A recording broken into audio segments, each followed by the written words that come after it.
Hello guys. Hindi mag-share lang ako ng ng nararamdaman ko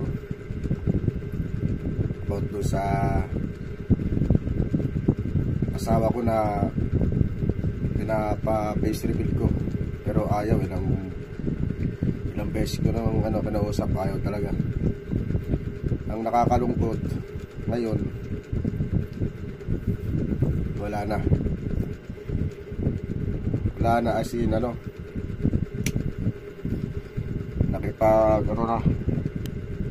nakipaghiwalay na. Kaya napapansin nyo, ilang araw na wala kaming content dahil nga masakit, pero wala tayong magagawa. Ganun talaga. Nagsasabi mo Nagbibidyo lang ako ayun naka-face reveal ka na.